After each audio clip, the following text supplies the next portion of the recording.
नमस्कार,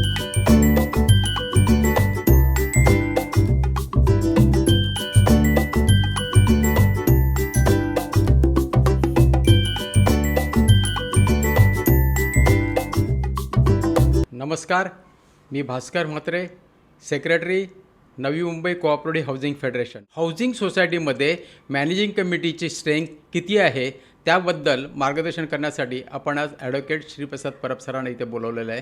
तरी मी त्यांना विनंती करतो की त्यांनी आमच्या श्रोत्यांना त्याबद्दल मार्गदर्शन करावं. धन्यवाद म्हात्रे सर.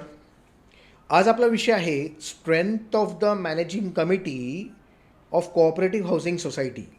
आणि मग त्यासाठी आपल्याला सेक्शन 154B19 सबसेक्शन 1 पाहावं लागेल, ज्यामध्ये असं दिलेलं आहे, the committee shall consist of such number of members as may be decided by the state government by notification or special orders from time to time. आणि मग हे नोटिफिकेशन पहिलंच आपल्याला जे GR मिळतो तो म्हणजे 28 फेब्रुवारी 2024चा. आपल्याला 28 फेब्रुवारी 2024चा GR का पाहायचा आहे?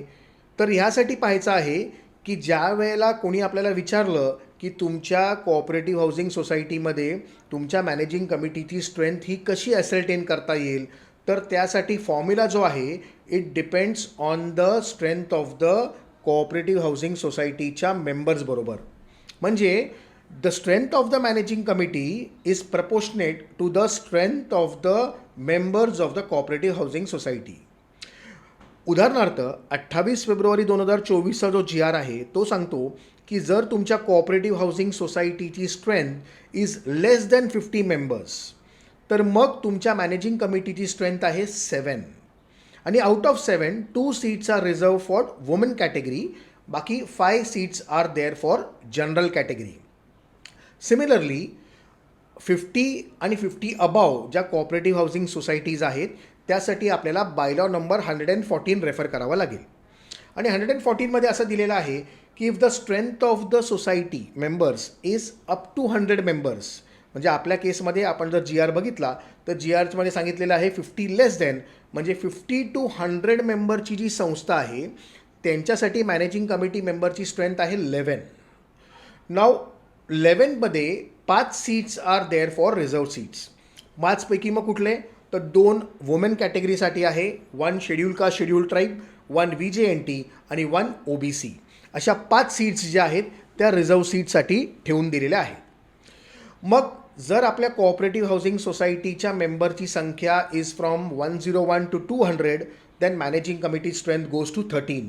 13 पैकी again 5 seats are reserved, therefore 8 seats are for general category.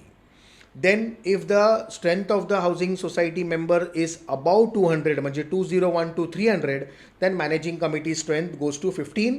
आणि 15मध्ये then again 5 reserve seats and 10 are for general category. If the strength of the cooperative housing society member is above 300, that is 301 to 500, then the managing committee strength goes to 17. 17मध्ये पुन्हा 5 member for reserve seats, 12 are for general category. If the strength of the cooperative housing society member is above 500, that is 501 and above, मग आपल्या managing committee मेंबरची संख्या जी आहे ती 19 होते. आणि 19मध्ये पुन्हा 5 सीट्स ज्या आहेत त्या आपण रिझर्व ठेवतो. 19मधनं 5 गेले की 14 सीट्स ज्या आहेत त्या जनरल कॅटेगरीसाठी कंटेस्ट करतात. So these are the figures of strength of managing committee members. आणि मग यानंतर आपल्याला हे पाहायचं आहे की कमिटी कॉन्स्टिट्यूट होण्यासाठी आपल्याला किती संख्येची गरज आहे.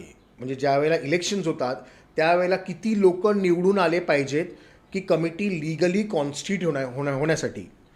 मग सेक्शन 154B19 सबसेक्शन 2 सांगतो की committee shall constituted at the time of declaration of the result of the society by the returning officer with more than 2/3 members getting elected.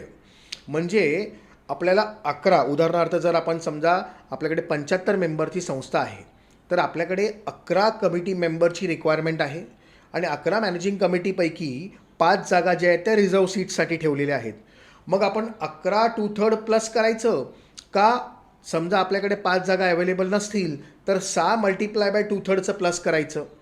तर आन्सर आहे 6 × 2/3 प्लस करायचं. जेवढ्या जागेसाठी इलेक्शन्स होणार आहेत, उदाहरणार्थ जर आपल्याकडे 6 जागा आहेत आणि 2 वुमेन सीट्स पण आहेत, मग 8चं मोर दॅन 2/3 करायचं. जेवढ्या जागेसाठी इलेक्शन होतं तेवढ्या जागा मल्टिप्लाय बाय 2/3 प्लस करायचं. का असं? कारण आपल्याला सेक्शन 154B19 सबसेक्शन 2 ह्याबरोबर आपल्याला सेक्शन 154 कॅपिटल B-22 तो देखील वाचायचा आहे. आणि मग तिथे असं दिलेलं आहे की जर समजा रिझर्व सीट्स अवेलेबल नसतील तर त्यांची strength of the managing committee for composition of quorums in its meeting त्याला काउंट करू नये. आणि कोरम केव्हा होतो किंवा मॅनेजिंग कमिटीच्या मीटिंग्स केव्हा होणार?